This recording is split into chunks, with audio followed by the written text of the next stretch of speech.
चक्षुरुन्मिलितं येन तस्मै श्री गुरुवे तस्मै नमः। श्री गुरवे नमः। श्री चैतन्य मनोभीष्टं स्थापितं येन भूतले स्वयं रूपा कदा मह्यं ददाति स्वपदान्तिकं।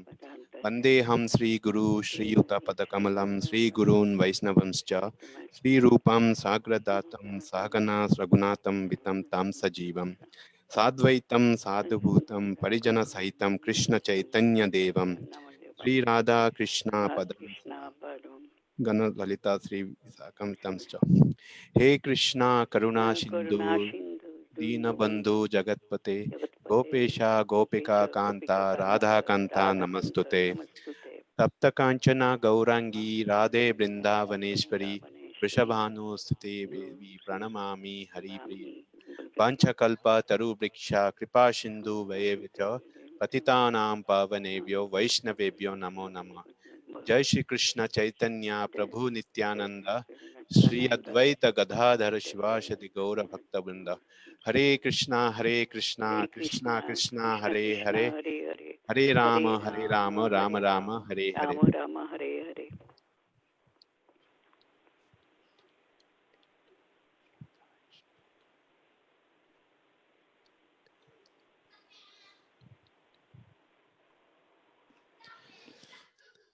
Hare Krishna everyone. So today we are discussing Bhagavad Gita 13th chapter verse number 25. Let's recite this verse. ध्यानात्मानि पश्यन्ति ध्यानात्मानि पश्यन्ति केचित् आत्मनम् आत्मना केचित् आत्मनम् आत्मना आत्मना आत्मना अन्ये संख्यान योगेन अन्ये साङ्ख्येन अन्नसंख्येन योगेन योगेन कर्मयोगेन चापरे कर्मयोगेन चापरे ध्यानात्मानि पश्यन्ति ध्ययनामिं पश्यन्ति आत्मानि पश्यन्ति केचित् आत्मानम् आत्मना केचित् केचित् आत्मानं आत्मानात्मा अन्ये सांख्येन योगेन अन्नसंख्येन योगेन अन्यसङ्ख्येन योगेन कर्मयोगेन चापरे कर्मयोगेन चापरे कर्म ध्यानात्मानि पश्यन्ति ध्ययनात्मनि आत्मानं पश्यन्ति पश्यन्ति केचित् आत्मानम् आत्मना किश्चित् केचित् आत्मानम् आत्मानं आत्मना आत्मना अन्ये सांख्येन योगेन अन्नसंख्येन अन्यसङ्ख्येन योगेन कर्मयोगेन चापरे। कर्मयोगेन चापरे। Anyone would like to recite? ज्ञानेनात्मानि पश्यन्ति ध्यायेन ज्ञानेनात्मानि आत्मानि पश्यन्ति पश्यन्ति केचित् आत्मनम् आत्मना केचित् केचित् आत्मानं आत्मानम् आत्मना अन्ये संख्येन योगेन अन्यसंख्येन अन्यसंख्येन योगेन योगेन कर्मयोगेन चापरे कर्मयोगेन कर्मयोगेन चापरे। चापरे।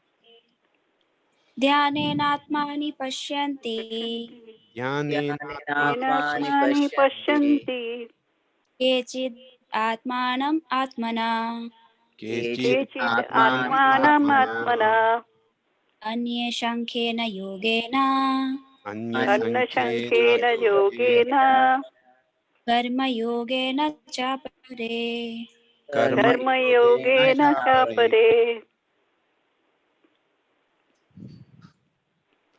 Anyone else would like to recite this verse? आत्मनि पश्यन्ति ध्याने ज्ञानेनात्मानि आत्मनि पश्यन्ति पश्यन्ति केचित् आत्मानम् आत्मना केचित् केचित् आत्मानम् आत्मानम् आत्मना आत्मना अन्ये साङ्ख्येन योगेन अन्ये अन्यसंख्येन अन्नसंख्येन योगेन योगेन कर्मयोगेन चापरे कर्मयोगेन कर्मयोगेन कर्मयोगेन चापरे। चापरे।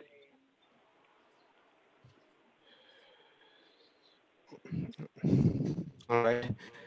Let's read synonyms, word by word meaning. Dhyanena, Anena. Na. by meditation. By By meditation. meditation. Atmani, Atmani. Atmani. within the self. Within the Within self. the self. Pasyanti, Pashyanti. she. She. See. Kechit, Kechit. Kechid. some. Tam. Some. Atmanam, Atmanam. Atmanam. the super soul. The The super super soul. soul. Atmana, Atmana. Atmana. by the mind. By By the the mind. mind. Anye, Anya. others. Others. Others. Sankhyena, Sankhya. Shankena. by philosophical discussion. By By philosophical philosophical discussions. discussion. Yogena, Yoga. Yogena. by the yoga system. By the By the yoga. yoga system. Karma yogena, Karma yogena. Yogena. by activities without fruitive desire. By activity without By fruitive activities desire. without fruitive desire. Cha, Cha. Cha. also. Also. Apare, Apare. Pare. others. Others. Translation and purport by His Divine Grace A.C. Bhaktivedanta Swami Srila Prabhupada ki jai. Bhagavad ki jai. Some perceive the super soul within themselves through meditation, others through the cultivation of knowledge, and still others through working without fruitive desires. Purport. The Lord informs Arjuna that the conditioned soul can be divided into two classes as far as man's search for self-realization is concerned. Those who are atheists, agnostics, and skeptics are beyond the sense of spiritual understanding. But there are others who are faithful in their understanding of spiritual life, and they are called introspective devotees, philosopher, and workers who have renounced fruitive result. Those who always try to establish the doctrine of monoism are also counted among the atheists and agnostics. In other words, only the devotees of the Supreme Personality of Godhead are best situated in spiritual understanding, because they understand that beyond this material nature are the spiritual world and the Supreme Personality of Godhead, who is expanded as the Paramatma, the super soul in everyone, the all-pervading Godhead. Of course, there are others, those who try to understand the supreme absolute truth by cultivation of knowledge, and they can be counted in the class of the faithful. The Sankhya philosopher analyzed the material world into 24 elements, and they place the individual soul as the 25th item. When they are able to understand the nature of the individual soul to be transcendental to the material elements, they are able to understand also that above the individual soul there is the Supreme Personality of Godhead. He is the 26th element. Thus, gradually they also come to the standard of devotional service in Krishna consciousness. Those who work without fruitive result are also perfect in their attitude. They are given a chance to advance to the platform of devotional service in Krishna consciousness. Here it is stated that there are some people who are pure in consciousness and who try to find out the super soul by meditation, and when they discover the super soul within themselves, they become transcendentally situated. Similarly, there are others who also try to understand the supreme soul by cultivation of knowledge, and there are others who cultivate the Hatha Yoga system and who try to satisfy the Supreme Personality of Godhead by childish activities. One more time, the purport. Some perceive the super soul within themselves through meditation, and others through cultivation of knowledge, and still others through working without fruitive desires. Right.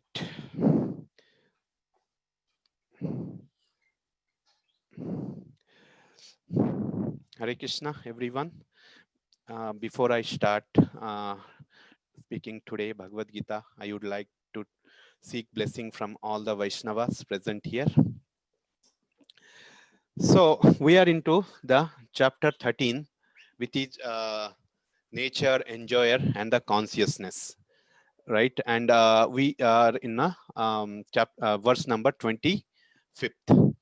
So just quick recap, right? This entire chapter is divided into the 6 section. So the first section we discuss about explains Kshetra and Kshetrajna, and second section discusses about the Jnana, and the next section, the third section, discusses about Gyayam, right? And this is the 5th section, which discuss about Prakriti and Purusha. So then the final section is there, which starts from the verse number 27. Okay, so let's we are in end of section 5, which describes about Prakriti and Purusha and their union. And last 4 or 5 days we have been discussing about what is Prakriti and Purusha, right? And their relationship, their union, correct? So we discussed that Prakriti is the material nature, and Purusha is the soul, and we have another Purusha, which is a super soul, right? It's a supreme soul or supreme Purusha.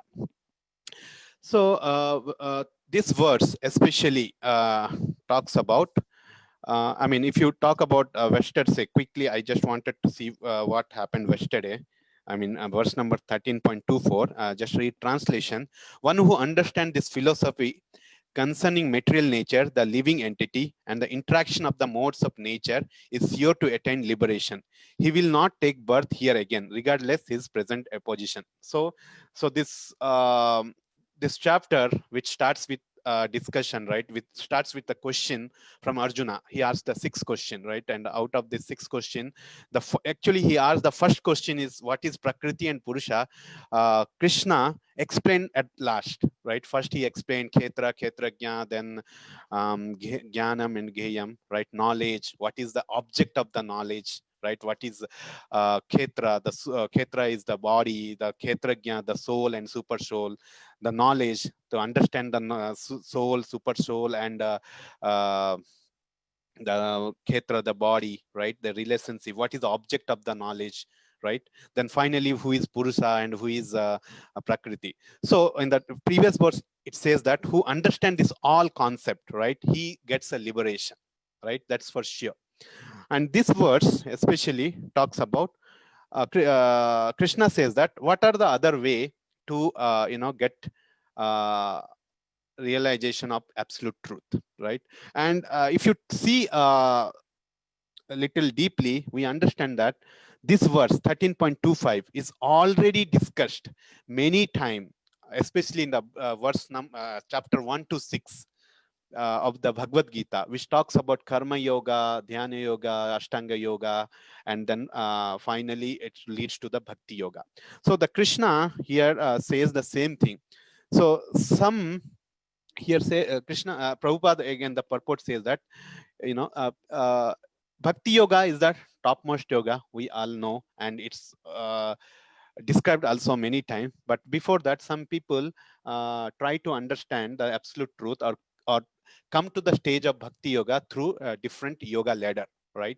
So it's more about talking about that. So we know the yoga ladder process, right? And if you want to discuss about the yoga ladder, let me want to quickly discuss about yoga ladder process. So we have a ladder, right, which leads to the topmost yoga system, that's a bhakti yoga. But before that, it starts with the the lower of the yoga ladder, that is the animalistic life, right? The people who doesn't follow any Vedas, right? They are not any God consciousness, or they are not any consciousness. They are basically atheistic. They do not believe anything. They think that their belief is the everything, right? My way is the highway, they're thinking. So they are the topmost of the yoga system. Means they're, first of all, they do not come into the yoga system at all. They are very lower level. They're called, that's why Prabhupada many times say that they are living like animals, animalistic life, because they are animal, right? Because especially the animals are concerned about the four basic principle of life, that is eating, sleeping, mating, and defending. Even if the human life, if that does the same thing, you know, they're also into the animal life. That's why they're not into yoga. Then if you come to the little upper of the yoga ladder, you know, that's called karma kanda.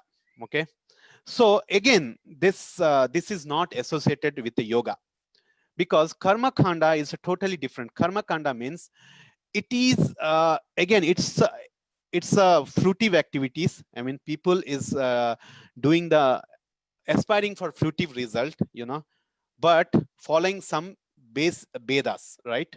Mine, it is something like, okay, do this thing, but follow certain rules, right? That's what it's karma kanda says. You know, and Krishna says also many times the karma kanda, Traigunya Vishyan Veda, Nistraigunya Vavarjuna. The Traigunya, right? Or all the three modes or three the Vedas, you know, the most majority part of the Vedas talks about the karma kandic rules, right? That means it describes very prescribed way to sense gratification. In other words, karma kanda means nothing but sense gratification with following the rules and regulation, you know. That's called karma kanda. Okay, now again, now little go up, that's called karma yoga. Okay, here from this, the it is associated with the yoga. The yoga, the actual meaning of the yoga, it's again, it's derived from the Sanskrit word yuza, right? Yuza means it is a connection, it's establishing the connection with the supreme. That's called yuza. So the karma yoga means when the process by which we start associating with the Lord, we start or the principle or the path or the process which we follow, by which we try to establish our relationship with the Lord or Supreme Lord, you know, that's called yoga. And the karma yoga means achieving, you know, or performing different activities, you know, and what renounce the result of that activities. Okay, so that's called karma yoga. So it's like, again, the karma yoga also, there are two types of karma yoga, you know. Many acharyas describe it, even Prabhupada also described in many times, right? There are two types of karma yoga. One is called sakama karma yoga and niskama karma yoga. Okay, sakama karma yoga means, you know, it is like we are not completely renounced the result of our active, you know, still we are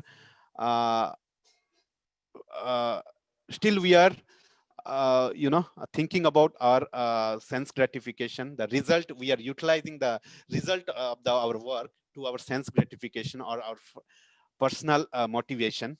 Okay? And some towards the spiritual motivation, right? That's called sakama karma yoga. Whereas the niskama karma yoga is the complete renunciation of the work. Okay, we are completely renouncing our work for the spiritual benefit, not for the sense gratification or for any personal benefit. Okay, so that's called niskama karma yoga. So here in this purport, also in this verse, Krishna says the something. There are people who try to cultivate, try to, you know, realize the truth, okay, through karma yoga process. So if you see that,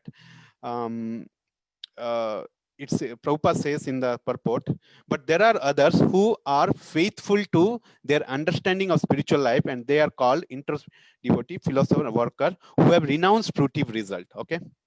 Before that, Prabhupada says that there are two types of classes of man, right? One is man's as far as man's search for self-realization is concerned. Those who are atheistic, agnostic, and skeptic are beyond the sense of spiritual understanding. So this class of person, I told, it comes in the below the ladder, right? The animalistic life, okay, or somehow karma kandic people.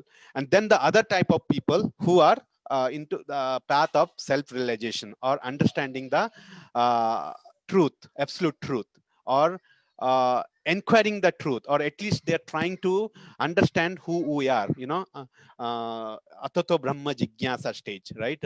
At least to inquire, or where we are, who we are, where we are coming from, what is the real relationship, what is our constitutional position. So they are trying to understand the self. So that's a thing. So out of that, right, the first stage is karma yogic or karmic karma yoga, yoga devotees, right? And if you go to the little above, you know, to the karma yoga, after performing this karma yoga, niskama karma yoga especially, and you know, understanding that in this stage they're understanding that, you know, they are not the body, you know, they're the soul, and in that realization they will get. And then you know, next stage is the we call is jnana yoga process, right? Yeah, the cultivation of the knowledge. Okay, so the jnana yoga or jnana yogics, what is they do, they studies the all different kind of Vedas very deeply, understand the knowledge, you know, speculate about the or about different kind of knowledge to about realize the absolute truth. Okay, so that's called jnana yoga session. And in the jnana yoga, if you see here in this verse also, the purport, if you say it in other word, the Prabhupada says that they use the in this verse it also says the Sankhya Yogena. Okay, so in the Sankhya Yoga also, you know, it comes under it's a Jnana Yoga. Sankhya Yoga is a analyzing the spiritual path in the with the 24 elements, right? We know that 24 Sankhya Yoga, 25th, 26th Yoga, Sankhya Yoga process. In a Srimad Bhagavatam, I think the Kapila Muni has described the Sankhya Yoga process very deeply. But we also, we are already discussed in, I think, previous verses in the same chapter, right? How the Sankhya Yoga leads to the spiritual knowledge, right? Sankhya Yoga starts with, you know, very analytically understanding of the material elements, you know, and then reach to the absolute truth, right? So we know that there are five material element, fire, air, ether, water, ether, and five working senses, and their five karmendriya, you know, knowledge acquiring senses. Then their interaction between the material element with the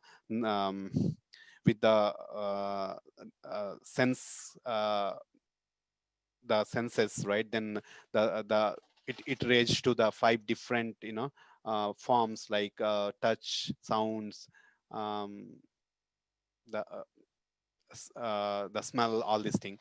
Then it comes to the subtle element, what is that, mind, intelligent, and false ego, right? Then finally comes to the mahatattva also, right? That's a 24th element. That's what the 24th Sankhya Yoga philosophy is described.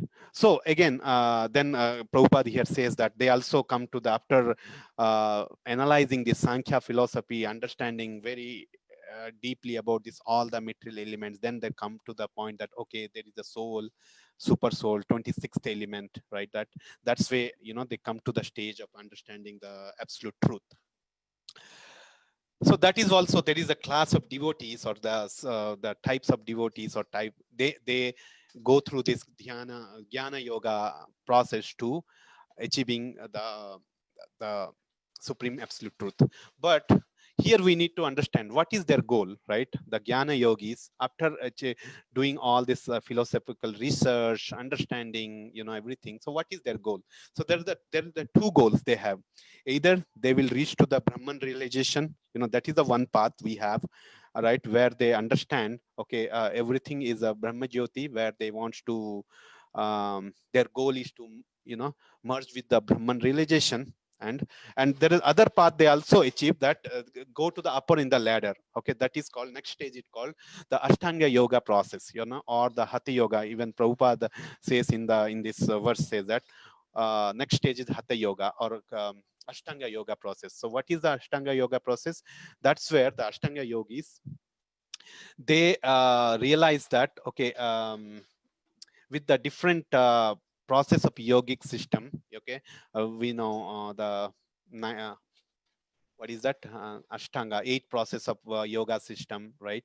Yama, Niyama, all this thing, and finally they will got Nirvana, I think, right? So that's 8 process. So that process, and finally what they realize is, okay, the Paramatma, okay, they'll get the Paramatma realization. They realize that, okay, the absolute truth is Paramatma, which resides in the everyone's heart. Okay, and they concentrate on that, and they get the Paramatma realization. Okay, again, this is not also the complete truth. This is not also the absolute, it is the one of the absolute truth, but it's not the top, the absolute truth. We know that, right? There are the 3 Brahmeti, Paramatmeti, and Bhagwaneti, right? And then again, the Paramatma realization process also, it leads to the two paths, right? Either the Paramatma realization, they reach to the Brahman realization, or they will go to the next stage, that's called Bhakti yoga process. That's what, after meditating so many many years on Paramatma, concentrating on Paramatma, they realized that, okay, they will reach to the Bhakti yoga stage. Okay, and Bhakti yoga is the topmost yoga system. We understood that, and entire Bhagavad Gita is concentrated, or the or what you call the theme of Bhagavad Gita is the Bhakti yoga is the topmost yoga. Though the Arjuna is started with Karma yoga section, first 6 section Karma yoga, then it says that then it's all the yogic system in culmination to the Bhakti yoga. That's what the Bhagavad Gita 6.47, that is the last verse of the 6th verse. It says that yoginam api sarvesham madgatentara atmanam. That's the verse. Talks about what then what is said, the Sardhavan bhajate yomam same yukto tamo mataha, right? This was yogi nam api sarvesham. We discuss many kind of yogi, right? I have been discussing about karma yoga, dhyana yoga, ashtanga yoga, all the yoga system. And Krishna says that yogi nam api sarvesham, of all the yogis. So who is the yogi? Whoever perform the any kind of yogas, right? Doesn't matter it is karma yoga, dhyana yoga, or ashtanga yoga, or bhakti yoga. This all called yogis. Those who perform the yoga, they're called yogi. So yogi nam api sarvesham, of all the yogis, Madgatantara Atmanam, Sardhavan Bhajatemam. After all the yogi, those who with Bhajate Yomam, those who remembers me or surrender to me or perform the Bhakti Yoga, those are the topmost yogis. That's what Krishna says in the end of 6th chapter. And that's where our next section, the Bhakti Yoga section started, right? So coming back to this chapter, right? So this verse, so that's what Krishna says in this verse, saying that there is a different path. Also, that devotees or the yogis try to get the absolute, try to understand the absolute truth. They may get successful with it some extent, like as I said, that either they get liberation according to, they think that liberation means Brahman liberation, where they want to merge with the Brahman. Okay, so like that, there is a different paths Krishna explains here. And finally, in the Prabhupada says that thus gradually they also come to the standard of devotional service in Krishna consciousness, right? So finally, they come to the bhakti yoga process, right? Where they understand, okay, bhakti is the supreme yoga, and even we understand. All the verses Krishna says, right? Bhakti is the top. That's where it is. It is one of the easiest process in the Kali Yuga, right? Because the Kali Yuga is everything is degraded, and to perform all the other types of yoga is kind of difficult path. Though it seems easy, right? But still it is a difficult path. Even Arjuna also confirmed this, right? Even I can't perform the Ashtanga yoga, because this mind is flickering, it's moving, chanchala mana Krishna, right? It says that. So it's very difficult to do all this process. Even that's why Chaitanya Mahaprabhu came in the as a yuga, and propagated this Yuga Dharma, right? In the Kali Yuga, the Yuga Dharma is chanting of the holy name of the Lord. Hare Krishna, Krishna Krishna, Hare Hare, Hare Ram, Ram Ram, Hare Hare. That is the sublime process. It's an easy process, and that's what Chaitanya Mahaprabhu and all the Acharya in our sampradayas and Prabhupada finally came and propagated this mantra to chant Hare Krishna mantra. By chanting the Hare Krishna mantra, we will achieve, we will achieve our goal. Our goal is to realize the absolute truth. That is the Bhagwan realization, right? Supreme personality of Krishna. Krishna is the supreme Lord. And we chant the holy name. By chanting the holy name, we cleanse our all the anartha. That's way we can establish our lost relationship with the Krishna. And that's where our devotion, and at the same time performing the devotional activities, we will go back to the God home, right? And also we need again, right, Krishna, if you talk about other verses also, I remember the verse number, I think 8 chapter 14, right? Krishna says that ananya chetasa satatam yomam smarati nityasaha tasyaham sulabha partha nitya yuktasya yoginaha. Sulabha partha, right? Sulabha means those, ananya chetata satatam, those who remembers me, always remembers me. Those one always remembers me. Ananya chetasa manasam, without any deviation, right? Yomam smarati nityasa, those who remembers me always, tasyaham sulabha partha. Sulabha means very easy to obtain. Tasyaham, for them, I am very easy to obtain. Krishna says in Bhagavad Gita 8:14, right? Nitya yuktasya yoganya. Because why they very easy to achieve? Because Krishna says that because nitya yuktasya yoginaha, because they are constant engagement in devotional service, right? Very important point. And even I always think that, right, even in the same verse, if you go and read the Prabhupada verse, it says, all the other yoga system, right? We discussed karma yoga, dhyana yoga, ashtanga yoga, or what else? Niskama karma yoga. All the yoga system, right? We need some kind of qualification. At least we need some kind of prerequisite, right? For example, if someone wants to perform the Ashtanga yoga process, it's not that someone go anywhere and perform the Ashtanga yoga process. It's not that. It's not recommended like that, because it's required some prerequisite. Like, okay, you need to go to the secluded places. You need to sit in the kusa grass. I think it's all description is there in the 6th chapter, and sit and meditate and all this thing, right? Even if you think about the Jnana yoga, right, you need to renounce things and philosophically analyze, read all these things.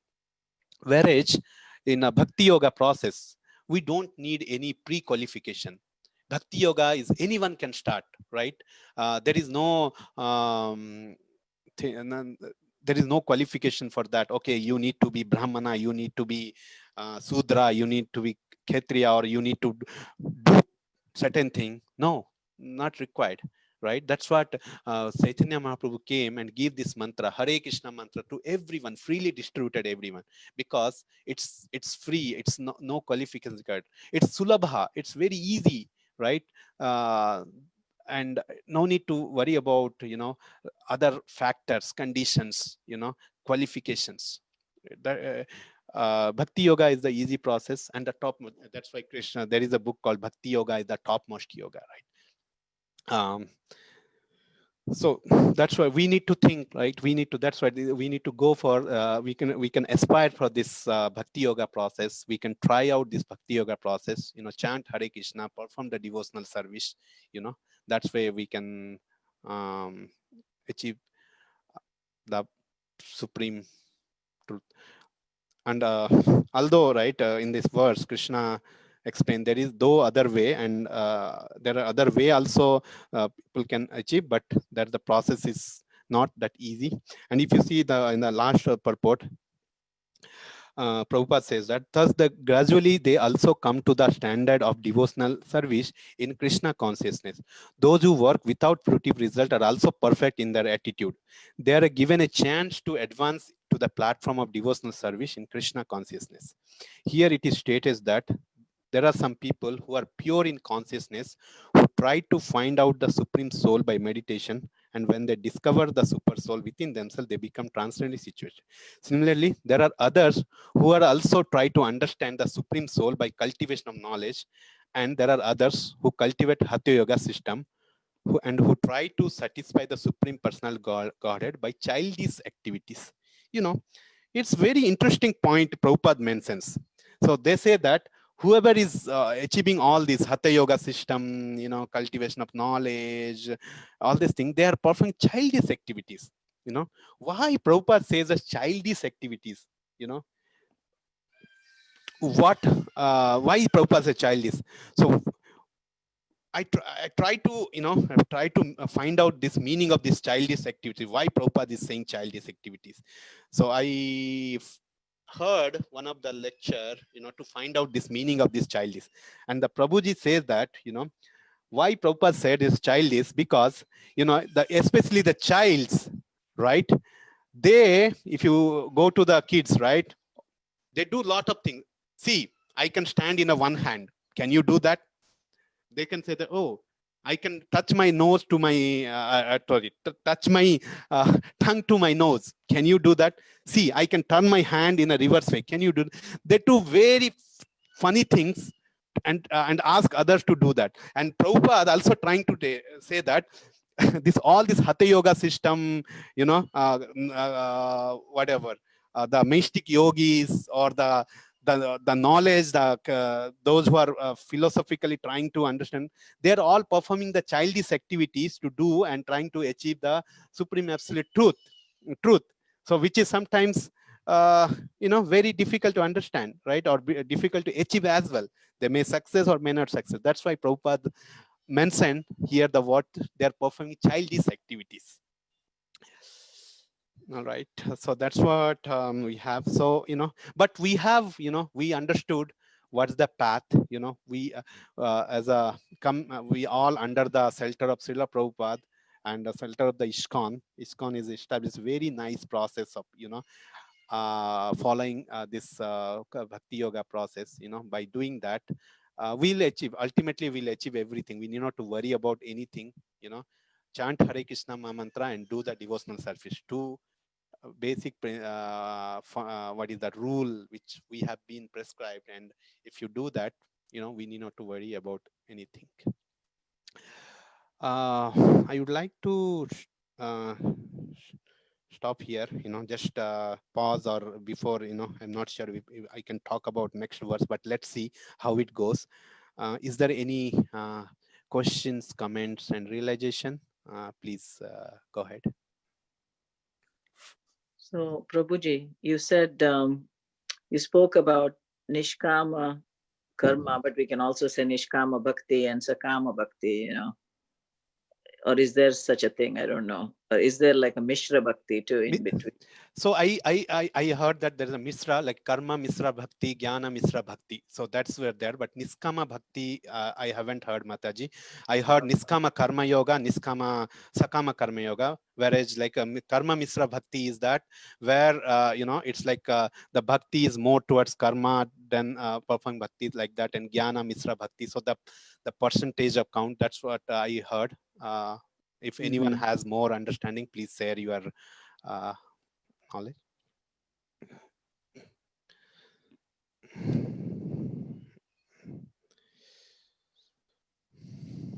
All right. No, that sounds right.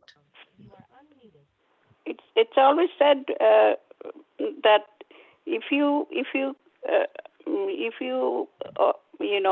your prayers, if you do karma without any fruitfulness, and then you can reach God,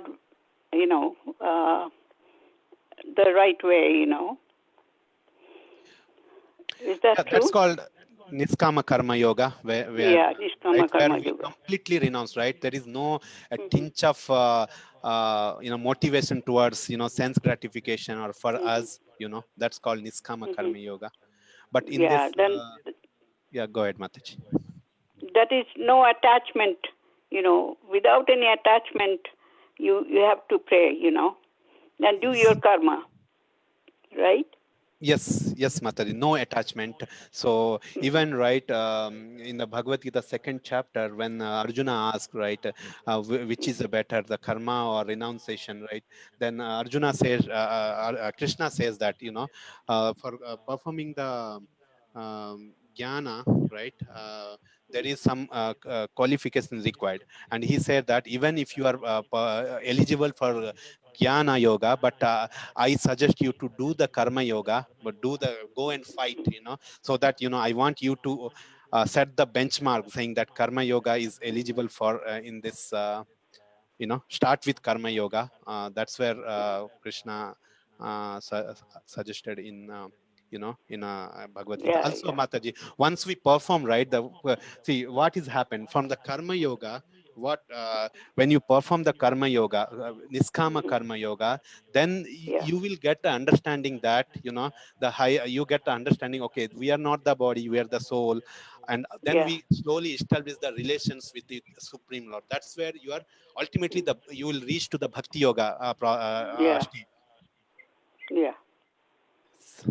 Thank you, Prabhuji. Thank you, Mataji. Hare Krishna. Hare Krishna. But I comment on that. Yes. A lot of people think that karma without any expectation is just like, oh, I'm doing karma without any expectation, whatever comes. But they're really not using the results of their karma to serve Krishna completely, So people say that, but they really, like, for example, they might be doing a job. If they're getting earning from that job, they're not spending everything that they're getting from that job on Krishna, and they're not even spending, the minimal on themselves that they need to keep to put the body and soul together. So in a sense, you're really not doing completely nishkama karma, are you? I mean, or without expecting the results from those activities. Yes, that's true. Like the same thing, right? In the verse 2.47, Krishna explains this little detail. Like it says that 2.47 says that karmani eva dikaraste ma phaleshu kadachana ma karma phala heturbhu ma te sangos karmani. Yeah, a lot of people misunderstand this. Yeah. They misunderstand also. They quote it. The percentage, what is said that in India, this is the one verse everyone knows, because everyone knows and everyone quotes it, and everyone acts like as if they are really working without expecting it. There is, any results of their activities. But Srila Prabhupada once said that, expecting results with your activities means you're getting a salary, you're using that salary for your own sense gratification and for your own children and for your own benefit. That doesn't mean that you're doing, not expecting the results of your activities. Yes, Mataji, that's true. That's what, we need to very clearly understand. Again, many people can, I know, right, in India, if I ask anyone, okay, do you know Bhagavad Gita? They say, yeah, I know. What is that? Karam karo or phal ka chinta mat karo, right? Ah. This quote means, do your work, And they don't. think, and a lot of people think they are doing it when they Yes. do not recognize they are really not doing that. Yes, correct. And they think that karam karo means do Myself. whatever you like, right? That's what they think, that do whatever like, but don't expect result. That means that's a karma yoga. That's what Bhagavad Gita says, but that's not the exact definition of karma yoga. And also karma yoga, and also even last time we were discussing, Pyare Prabhu was telling, right, karma yoga and bhakti yoga, there is very subtle difference. Sometimes Prabhupada also uses karma yoga and bhakti yoga is almost same. Like for example, I'm doing my duty and I'm spending whatever my income or my work, result of that work in a Krishna conscious. For example, I'm spending my salary to donation or or constructing the temple or doing some Krishna conscious activities, that may sometimes term as a bhakti yoga. But yeah, very subtle difference, we need to understand. Right. And even as a householder, in the Shastras, it is said that whatever you earn, 25% you should keep for, for the future, and 25% on your maintenance. And what Right. and what is the other percentage? I forget, like 50% to Krishna. Krishna conscious. It's like Krishna even consciousness. Rupa Goswami has set this example, right? So he did whatever his salary. He kept 25% for 50% he donated for Krishna consciousness. 25% I think he gave it to his brother or something. Can someone clarify? Is that correct? Or Yeah. 20? Yeah. Hare Krishna, Prabhuji. Yes. Yeah, Rupa Goswami has whatever property he had, he divided into 3 pieces. Okay. So 50% he used for propagating, for Krishna consciousness, and 25% for emergency. Okay. And 25% he gave it to his relatives. Okay. So for him, nothing, or the 25%, whatever, right? No, but Yeah. as a householder, though, Shuddha Bhakti, there is also a percentage that you get 25% for your maintenance and 25% for the first future Emergency. emergencies, and 50% to Krishna conscious. If you're doing that, that's when you're really doing karma yoga, and you're, what Krishna is saying in that verse, but really we don't do that. You know what I'm saying? So if you're not doing that, you're really not following, because a lot of that verse is quoted so much in India, and people think they're doing that, which is not true at all. I mean, I'm talking including myself. But at least I've seen that devotees, they those who are very sincere and serious, they give at least 10% of whatever they're earning. Right, And I've seen right. Christians also doing 10% of their salaries, no matter what. Yes, Mataji. I've seen some devotees not 10% or something, but whenever there is a emergency situation, there is some needed for temples or for devotees, for anything, they help out. Yeah. So, They but keep aside that fund. towards the end of our Yeah. life, you're supposed to be completely detached. But if you're leaving all of our properties to our children, how are we being detached? I don't understand that. I'm talking even for myself. Recently, Jayadvaita Maharaj was talking on Vanaprastha, and that was I can share with you that link. You can watch it. Yeah, It's beautifully he explained everything. Yeah. Thank you. Mataji, thank you. Yes, Mataji. I mean, yeah, Mataji, this is very, it's very difficult to understand. Practically, if you think that it's very challenging, and again, always, we understand that, the words like anta kale cha mame baswaran mukta kalevaram, think about Krishna while leaving your body.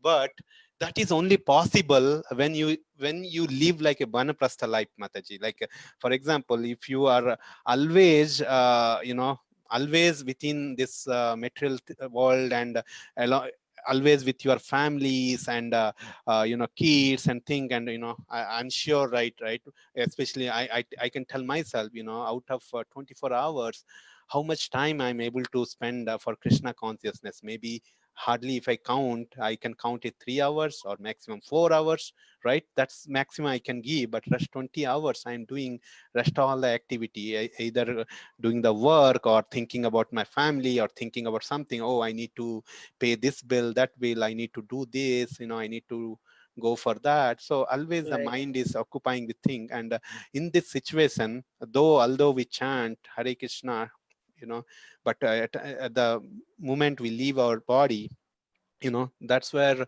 our mind not immediately go to the Krishna. That's what I feel. And think I know, even- but we have to also remember mercy of Guru and Krishna also. You know what I'm saying? Their mercy is there also. So Yes. that's what we hope for. You know? So yeah, we What heard is that? Yeah, Nitya Baddha, Nitya. What is that? There is a mercy something that some of us go back to Godhead by mercy. I forget the other word. I'm not getting it. Kripa Siddha, Nitya Siddha. Kripa, yeah. That kripa is there, so the kripa is what we can hope for, is what I'm saying, in spite of all our, because Jiva Mataji always says that sincere desire, at least we have to develop that sincere desire to go back to Godhead, Yes. And also Prabhupada says, right, I mean, we have this very nice, right, this journey, the train, Prabhupada, we have a ISKCON train. What we need to do is just make sure we stay in the train, right? The train goes to the Golaka and we have to stay in the train. Doesn't matter whatever the situation. If you stay in the train destination is go to the Golaka, and the driver is none other than our very dear Srila Prabhupada. So Srila Prabhupada will take us, he's the driver in the train, and we need to make sure that we have to stay in the train. We should not bewilder by getting up any other station. Sometimes we get lots of allurement, to come out, or some Maya also give us something, problems and difficulties, so that we'll get down of the train. So we have to make sure that we never get down the train. Even our Guru Maharaj always says that, right?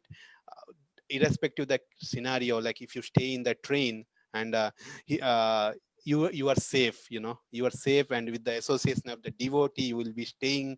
That will lead to you, your destination. You need not to I worry. think a better analogy is a ship, where is because otherwise you'll fall in the ocean of Maya. Yes, Mother, that's the hope we need to keep, so that just cross this ocean of Maya. Yeah. Right. All right. So we have 5 more minutes. So anyone, any comments, question, Prabhuji, Mataji? So Prabhuji, one comment. Yes. So the source is Vani Court's website, where it talks about that Rupa Goswami, that wealth distribution. So I think the way they have written is Rupa Goswami retired from his post and collected all the money he had accumulated. And in the Chaitanya Charitamrita, it says he accumulated savings, right? Then he divided. So, but this is the exemplary example. That is, after his retirement, all the accumulated money he has, then he make a distribution. But for us, that is, we don't need to wait until retirement, right? This is an example set by Acharya. We should try to do this more often. Like every year, for example, even in the local temple, right? So as everybody of us, right? We have a desire to donation Lakshmi to our temple, that we should continue to do that. And even for Prabhupada's project, that we keep hearing from devotees, for example, Mayapur project, then that is another opportunity where we may not need to think about percentage, but at least whenever the opportunity pops up, we need to start, acting on it. That is, first local temple, definitely, because temple do many events throughout the year, and there is a definitely opportunity to donate. and plus the Mayapur, where Prabhupada's project. So these are some of the things where that gives opportunity for sadhakas like us to, whatever that percent. I think the example is to start donate, and then slowly as we do that over the years, maybe if by Srila Prabhupada's mercy we will achieve the full detachment by the retirement. That's what Prabhu. Thank you. Yes, Prabhu. That's correct, Prabhu. Even right, we discussed in a chapter 12 where Krishna described 4 stages, right? He starts with, okay, do bhakti yoga. If you cannot perform the bhakti yoga, come down. And one of that says that, okay, if you cannot do anything, at least, do the donations and help propagating the Krishna conscious movement, construct a temple, help in constructing a temple. And, still, even if you do that, you will get what you call the Ajnana Sukriti. By that mercy, you will definitely you'll rise to the above in that ladder. Yes. All right. So Prabhuji, just as you were explaining about the train, Lord Brahma says in Srimad Bhagavatam, Tattenu kampam susakshamano, susamikshamano, bhunjana evatma kritam vipakam. That, in that, Prabhupada says that, like a son, legitimate son who stays with his father, just by staying with the father, he inherits that property from his father. So like that, if we just stay in this process of Krishna consciousness, we will naturally, by following, regulative principles of this devotion, we will become eligible to get the mercy of the, Supreme Lord. So that's what Prabhupada says in this purport. So I think instead of speculating, if we just do what is prescribed by acharyas, by our spiritual master, if we just follow that, then we automatically become eligible.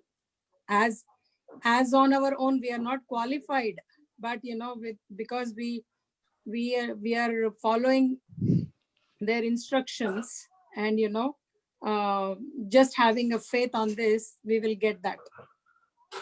Yes, Mataji. Very good, Mataji. Which verse number, Mataji, this one? I'll tell you. It is 10th canto. Okay. And I think it is 14th chapter something. I'll send you, Prabhuji. Okay, Mataji. Yeah, that's that famous verse, right? 10th canto, 14th chapter, 8th verse. 14th chapter, 8th verse. It also says no matter what comes your way, right? You should stay. And then you become it is your rightful right to be I can. Yes, Mataji. Yeah. Actually, I just wanted to get that number so that I also heard 10, this 14, verse. 8. Yeah, 10, 14, 8. Yeah. All right, Hare Krishna. I think we are on top of the hour. Is there any last question, comments? Thank you for wonderful class. Thank you, Mataji. One quick comment I want to. This is for everyone. Actually, we are going to change the link starting June 16th. This is just a reminder that we'll share it in the email. I'll also share it in the chat, not now, but next time. But please be aware that June 16 onwards, the link for this class is going to change. And also, right, I think Ganapati Govind Prabhu, you shared the survey links to everyone. So we request to everyone to fill the survey, right, for the temple opening survey. Yes, Prabhuji, I think most of the people have probably done it, but if someone has not done it, please do it. Yes. And that also reminds me that, sorry, go ahead, Prabhu, you were saying something. So is there today is the last date, anything like that, or we don't? I think Anand Gauranga Prabhu is going to send an email for the last date, but yes, the sooner the better. Today we are going to at least look at the what is everybody said about it. So, but I think Anand Gauranga Prabhu is going to send an email with the last date, etc. Yes, right. That's why we should. Our temple management is taking the opinion from all the devotees for reopening the temple. So please, it takes just 1 minute or 2 minute max to complete the form. And that also reminds me, this Sunday we are going to have His Holiness Ridhyanand Maharaj as our guest speaker. So please try to join the Sunday class at 4 p.m. with Vidyanand Maharaj. Ganpat Govind Prabhuji, just one small request. Can you send an email with all the programs and their Zoom links and IDs, everything? Yeah, actually, Mataji, we are going to transition to one Zoom link for all the programs. So just that would be great, Prabhuji, because everything is like changing and logging differently. It's like really messing up. Everybody's getting confused. That is why we thought it's better to have one link. So, so just wait for until June 16th, and then you will have one link for all the programs. Thank you, Prabhuji. No problem, Mataji. All right, let's stop here. Vancha kalpa taru vriksha kripa sindhu bhe vacha patitana pravanebhyo vaishnavebhyo namo namaha. Ananta koti Vaishnav Vrinda ki Jai. Krishna. Thank you. Nice class. Thank you, Mataji. Hare Krishna.